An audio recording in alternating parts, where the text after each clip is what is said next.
Wilayah Kota Masohi dipastikan suplai air bersih berjalan lancar.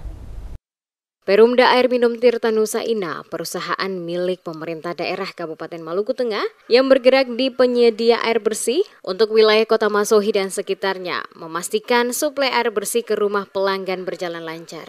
Direktur Perumda Tirta Nusa Indah, Calvin Tahamata, dalam keterangannya menegaskan pihak perusahaan Tirta Nusa Indah memastikan pasokan air ke rumah warga terkhusus pelanggan berjalan lancar, terutama jelang menghadapi Lebaran Idul Fitri 1445 Hijriah nanti. Petugas akan stay secara bergantian 24 jam di semua unit guna memantau pasokan air yang disuplai ke rumah pelanggan, di mana jika terjadi kendala, maka petugas akan langsung melakukan perbaikan. Saat itu pula, agar kebutuhan air bersih oleh masyarakat terlayani dengan baik. Saat ini yang masih menjadi kendala pada daerah Sehati, Makariki, dan Waipo bagian pantai, di mana salah satu sumur dalam milik Perumda Tirta Nusa Indah mengalami kekeringan, mengakibatkan debit air mengalami penurunan yang cukup signifikan sehingga untuk pemasangan pompa tidak dapat dilakukan. Oleh karena itu yang dilakukan pihaknya saat ini adalah mencari lokasi mata air, namun debit air yang dihasilkan belum maksimal. Sehingga untuk mengantisipasi hal tersebut, pihaknya menyediakan mobil tangki untuk membagikan air secara gratis.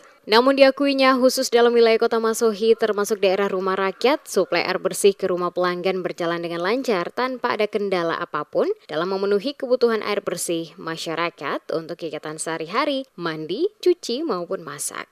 Tentunya untuk menjelang Hari Raya Idul Fitri di tahun 2024 yang tinggal beberapa hari lagi, dari kami pihak Perumda Tirta Nusa Indah, khususnya untuk wilayah pelayanan di Kota Masohi dan sekitarnya, saat ini sudah aman untuk wilayah-wilayah tertentu, dan itu dibantu dengan kondisi curah hujan belakangan ini yang ada, ditambah dengan kemarin salah satu pompa produksi utama kami yang sudah selesai diganti dan sudah beroperasi.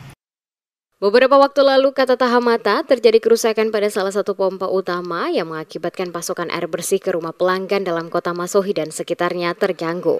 Namun telah diperbaiki dan langsung dioperasikan sehingga persoalan yang dikeluhkan masyarakat soal pasokan air bersih dapat terselesaikan.